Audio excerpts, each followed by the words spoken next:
Welcome, friends. Today we have a new scary story for you. Listen to this short story and enjoy. This just happened when I was 11 years old. I live in Mumbai, the industrial capital of India. It is an incident of year 2005 when my final exams of Standard 7th got over and summer vacation started. My father decided of spending vacations in New Delhi with our relatives. As my father works in Indian Railway Association, we got our tickets for Delhi earlier than any other person. But unfortunately, my father had some work to be done at the moment, so he decided to send me first and then himself. At the day when he took me to the railway station for catching up the train, he was afraid, because Delhi is not so close from Mumbai. It takes 2 days to get there, and the whole journey I was all alone, and I was just an 11-year-old kid to travel for 2 days with no one known to me, with strangers. At that moment when he was thinking all these things in his mind, he thought of canceling my ticket, but later he came to know that the driver for the same train was his friend, so he once again decided of sending me alone, but this time with his friend. Then the train started to leave the platform. It was really fun to travel while sitting in driver's compartment, as the driver was my father's friend and I was traveling with him. The train was full on speed. When half of the day was over, it was quite dark and the train was 400 kilometers away from Mumbai. Suddenly the train stopped because of the red signal. It was really a big signal of 20 to 25 minutes. The place where the train stopped was not so scary. It was all slums there.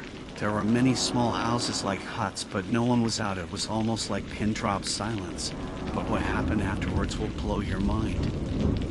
It was 2 p.m. sharp.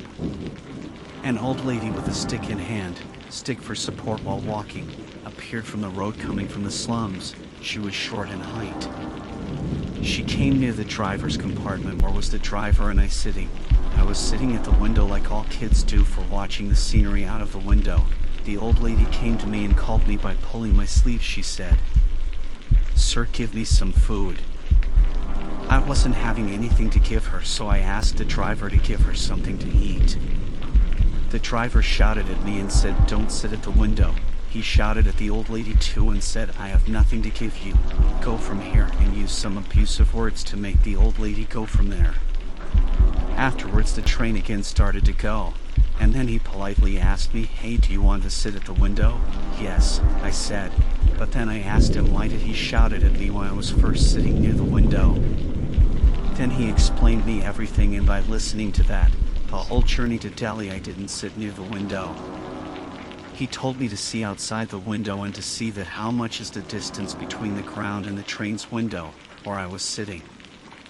He said the window is 11 feet above the ground. How can a human, and that too a short height old lady, can get up to 11 feet and ask for food?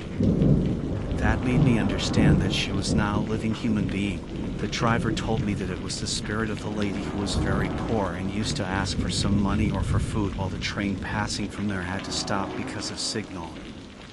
But 2 years back the lady died in a train accident when she was crossing the railway tracks and fell down, and before she could fix herself to get up, she was turned into pieces. He said she is not bad, but if once you give her some to eat, she follows you, not to haunt you but to get some to eat while she is hungry.